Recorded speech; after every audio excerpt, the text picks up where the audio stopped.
सोचो, अगर तुम सिर्फ 12,000 सिपाहियों के साथ एक ऐसे मुल्क पर हमला करो जहां लाखों की फौज हो, जहां मजबूत किले हों, जहां समंदर पीछे हो और वापसी का कोई रास्ता ना हो, और फिर भी तुम 700 साल तक वहां हुकूमत करो। ये कोई फिल्म नहीं, ये कोई अफसाना नहीं। 7वीं सदी के आखिर में स्पेन पर विजिगॉथ ईसाई बादशाहों की हुकूमत थी। जाहिर में बादशाह, लेकिन हकीकत में जालिम, मय्याश और नाइंसाफ। अवाम पर भारी टैक्स, गरीबों पर जुल्म, यहूदियों पर बदतरीन तशद्दुद, औरतों की इज्जत महफूज नहीं। फौज सिर्फ बादशाह के मजे के लिए। स्पेन की अवाम अंदर ही अंदर टूट चुकी थी। लोग किसी निजात दहिंदा के मुंतजर थे। इसी दौरान शिमाली अफ्रीका में इस्लाम की रोशनी फैल चुकी थी। मिस्र, ट्यूनिस, मराकश सब मुसलमान हो चुके थे। वहाँ एक गवर्नर था, मूसा बिन नुसैर, एक समझदार, दीनदार और अजीम सिपहसालार, और उसकी फौज में एक नौजवान जर्नैल तारिक बिन ज़ियाद। न कोई बादशाह, न कोई शहजादा, बल्कि एक गुलाम का बेटा,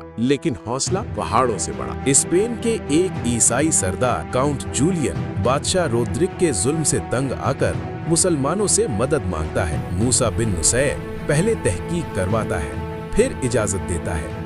साल 711 ईस्वी तारिक बिन ज़ियाद सिर्फ 7,000 सिपाहियों के साथ समंदर पार करता है। जिस पहाड़ पर वो उतरते हैं वो आज भी कहलाता है जबल तारिक। स्पेन पहुंचते ही तारिक बिन ज़ियाद वो काम करता है जो तारीख में हमेशा याद रखा गया। वो कश्तियां जला देता है। फौज घबरा जाती है। तारिक बिन ज़ियाद का तारीखी खिताब, ऐ मुजाहिदो, दुश्मन तुम्हारे सामने है और समंदर तुम्हारे पीछे। अब सिवाय फतेह के कोई रास्ता नहीं। ये सिर्फ अल्फाज नहीं थे, ये ईमान की आग थी। स्पेन का बादशाह रोड्रिक तकरीबन 1 लाख फौज के साथ आता है और सामने तारिक बिन ज़ियाद के सिर्फ 12,000 मुसलमान। हर तरफ शोर, हर तरफ खौफ, लेकिन मुसलमानों के दिल में सिर्फ एक चीज थी, अल्लाह पर यकीन। ये जंग 8 दिन जारी रही। आखिरकार रोड्रिक मारा गया और उसकी फौज टूट गई। ये वो लम्हा था जब स्पेन के दरवाजे मुसलमानों के लिए खुल गए। इसके बाद तारिक बिन ज़ियाद एक के बाद एक शहर फतह करता गया। करतबा, गरनाता, तुलैतला।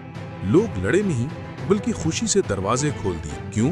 क्योंकि मुसलमानों ने जुल्म खत्म किया, इंसाफ दिया, मजहबी आजादी दी, टैक्स कम किए। यहूदी तो मुसलमानों को निजात दहिंदा कहते थे। अंदलुस सिर्फ एक फतेह नहीं था, ये इल्म था, रोशनी थी, तहजीब थी। जब यूरोप अंधेरे में था, अंदलुस जगमगा रहा था। लाइब्रेरियां, यूनिवर्सिटीज, साइंस, ये था इस्लाम का उरूज। मगर फिर मुसलमान आपस में लड़ने लगे, दीन पीछे रह गया, इक्तदार आगे आ गया और 1192 में गरनाता भी गिर गया। अंदलुस सिर्फ एक सरजमीन नहीं था, वो एक सबक था। सवाल ये नहीं कि अंदलुस क्यों गिरा, सवाल ये है क्या हम फिर तारिक बिन ज़ियाद पैदा कर सकते हैं? अगर हाँ तो कमेंट में अंदलुस लिखो, क्योंकि तारीख दोबारा लिखी जा सकती है।